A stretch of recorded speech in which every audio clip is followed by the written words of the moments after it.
Thank you very much. Wow. This is a nice building, I have to tell you. So this is a special occasion for a lot of reasons, but number one is it's our first occasion in this building using it for peace. And it's all about peace, and it's a great honor. And Marco, you've done a fantastic job in getting it ready, but it's a spectacular building, and we all appreciate it. And very importantly, we're settling a war that's been going on for decades with millions and millions of people killed.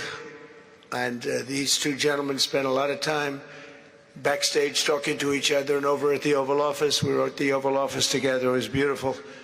And I think it's just a very important day.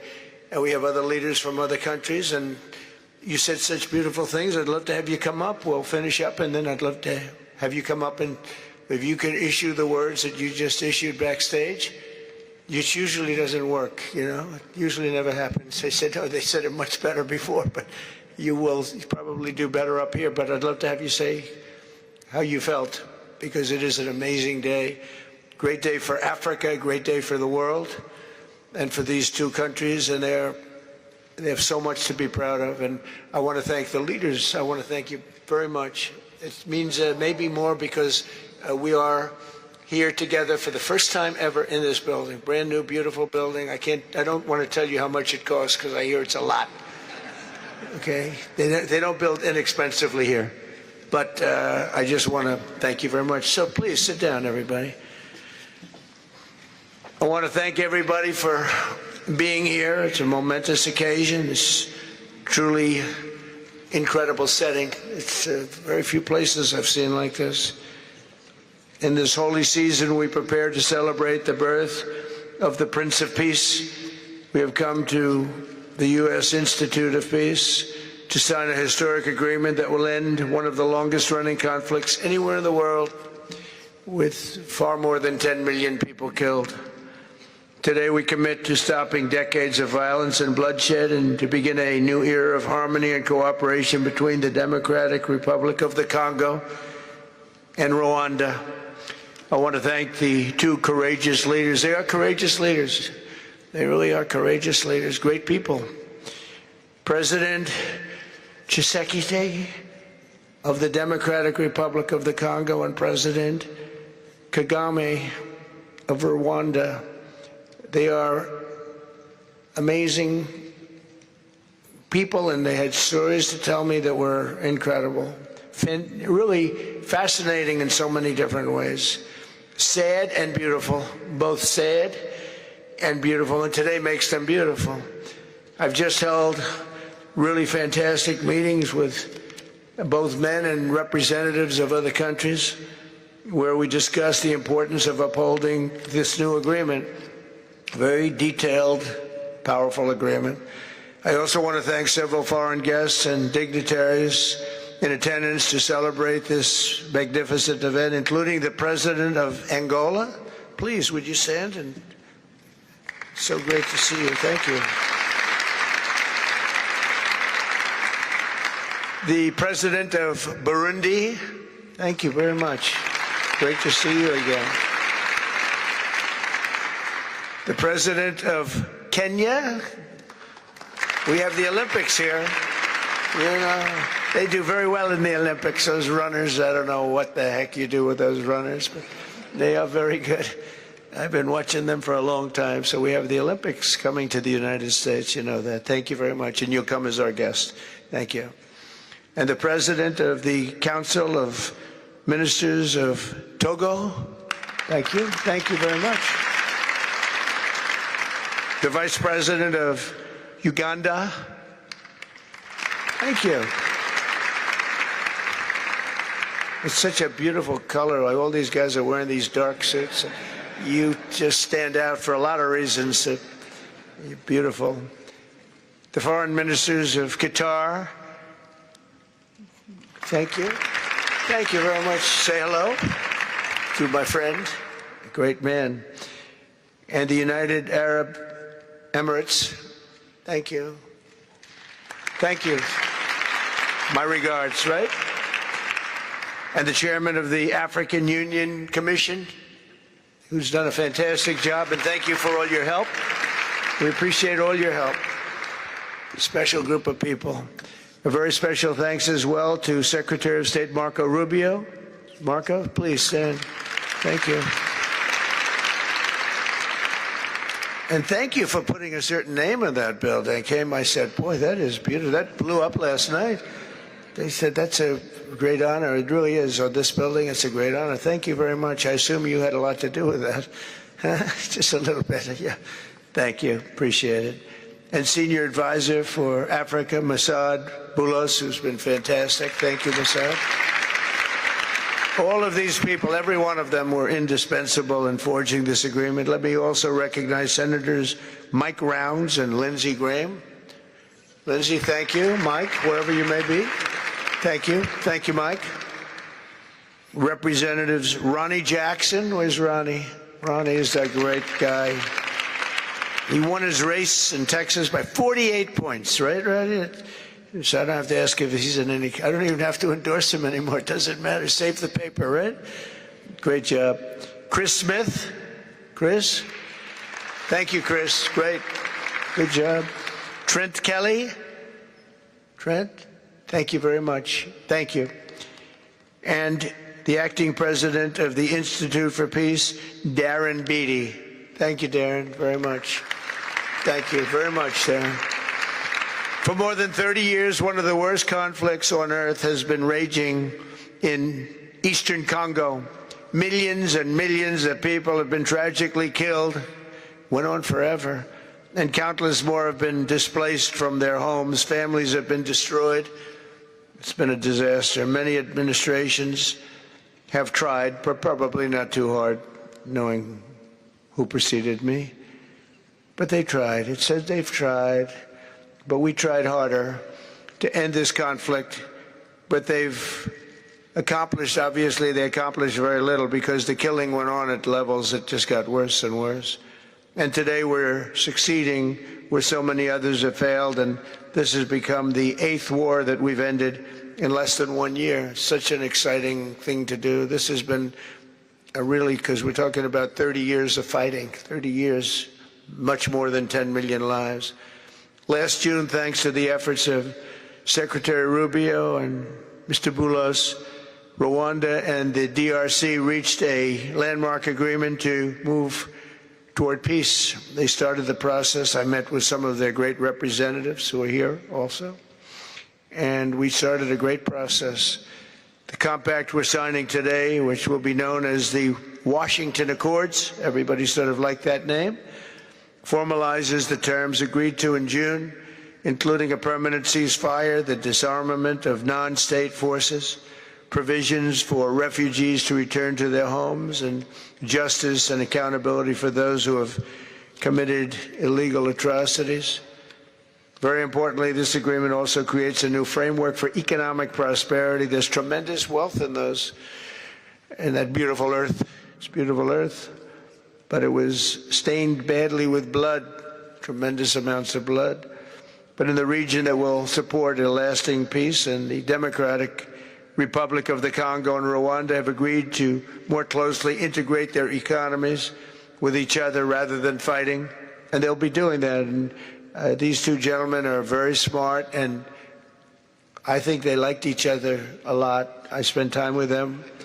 I think they liked some people may be surprised. I really do. I think they've spent a lot of time killing each other, and now they're going to spend a lot of time hugging, holding hands, and taking advantage of the United States of America economically like every other country does.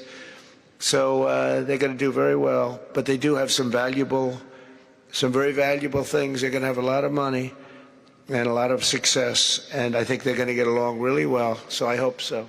Thank you very much. Look at them. Look at the way they love each other. Thank you. So I have a lot of confidence in both leaders. We'll keep these commitments. I know they're going to keep them and follow through on the agreement and create a much brighter future for the people of their countries and their heroes within their countries because of today. This is a big story. And So much is being written and said. All of the newscasts have it at the top of the list. And they are heroes, and we want to keep it that way. Today, the United States is also signing our own bilateral agreements with the Congo and Rwanda that will unlock new opportunities for the United States to access critical minerals and provide economic benefits for everybody. And we'll be involved with sending some of our biggest and greatest companies over to the two countries. And we're going to take out some of the rare earth and take out some of the assets and pay, and everybody's going to make a lot of money. These are just two of the many new agreements related to mineral supplies that my administration has achieved this year, including with Australia, Japan, Kazakhstan, Malaysia, South Korea, and many other countries. With all of these agreements, we're forging new economic security partnerships that protect the interests of America and our friends and partners, and a core feature of my administration's national security strategy, a big part of which is the tariffs. We're taking in trillions of dollars in tariffs. Nobody's ever seen anything like it, and it's given us really great national security. We'll be paying down debt. We'll be making distributions to people. And we're really doing a job. It's amazing. I was with a gentleman, the future king of Saudi Arabia, and you've heard me say this a couple of times, but 2 months ago when I was over there, he said, and actually Qatar is represented today, and UAE is represented, and your leader said the exact same thing, different words, but the exact same thing, that 1 year ago, they thought our country was dead, and now our country is the hottest country anywhere in the world. We're the hottest country anywhere in the world. Nobody's ever seen anything like it. We have over $18 trillion, that's just in 10 months, pledged or being invested or pledged to be invested in the United States. Think of that, 18 trillion. The highest amount we've ever had is 1.5. Under the Biden administration, they did much less than 1 in 4 years. Think of that. So they did less than 1 trillion in 4 years. We have 18 trillion in 10 months. It's going to be much more than that, too. No other country in history has ever been close, no matter what country you pick. So I want to thank you again, everybody, for your great vision. And I want to thank the people, especially the people that we named. Some of the others that unfortunately we didn't name, we just couldn't do that. But for your vision and for your courage, because it's made it possible to begin healing old wounds and transcending past differences and creating a future where every child of God can live in dignity, prosperity, and peace. And these are two very good men, and they're two potentially very strong countries. I'd like to now invite President Kagame to come up and say a few words. It's Rwanda. And then, if I may, President of DRC, who really is doing a great job. These are two men that are doing a great job. And again, they are so respected because of what they're doing today and the mission that they've really, I think, accomplished. And we'll see how it all works out, but I think it's going to work out really great. They want to get on to other ways of living for their people, and they're great leaders. Thank you very much. Please, Mr. President. Thank you. Thank you very much.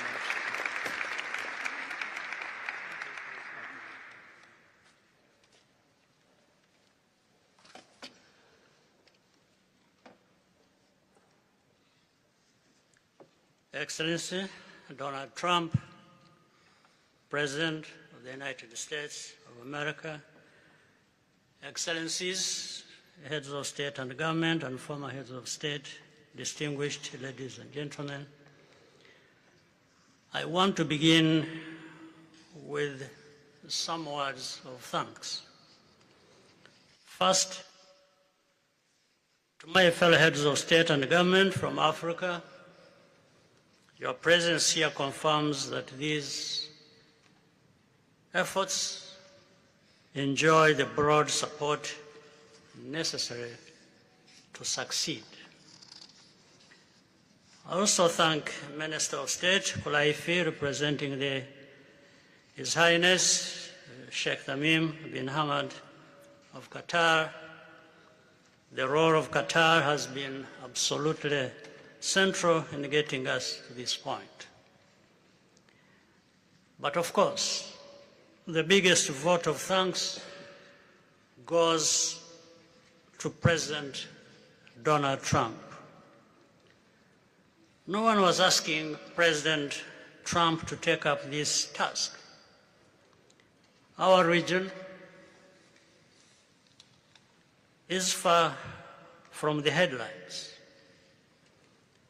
But when the President saw the opportunity to contribute to peace, he immediately took it. This conflict has lasted for 30 years. We have seen countless mediations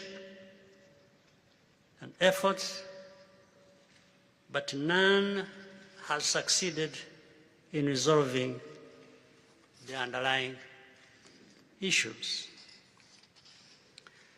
President Trump introduced a new and effective dynamism that created the space for breakthroughs.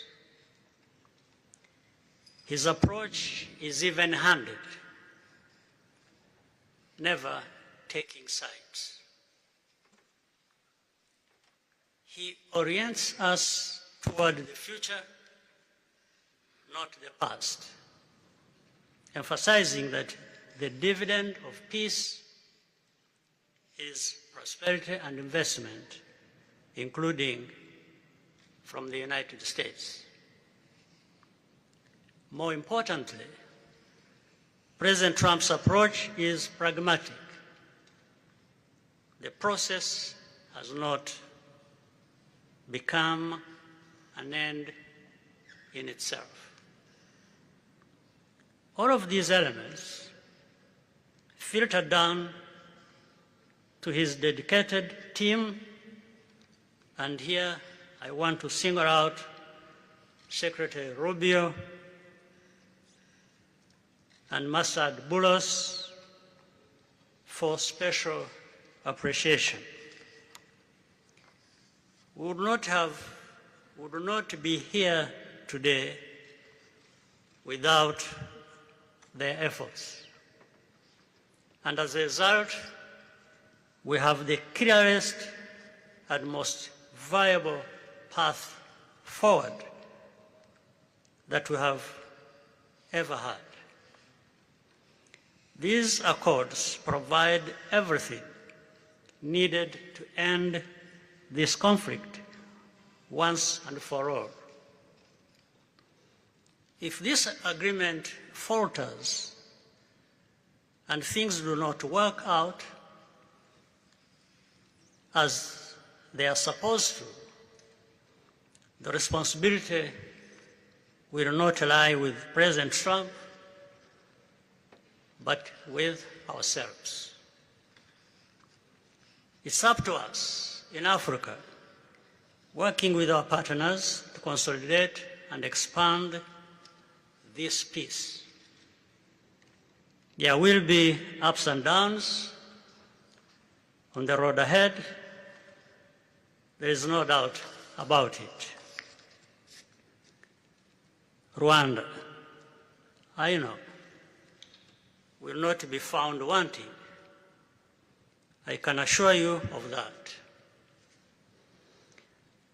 Our only objective is and has always been for our country to be safe and secure after having endured so much tragedy.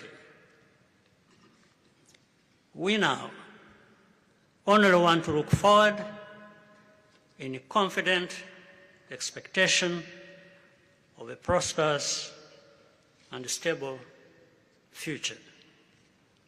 Mr. President, Excellencies, I thank you for your kind attention.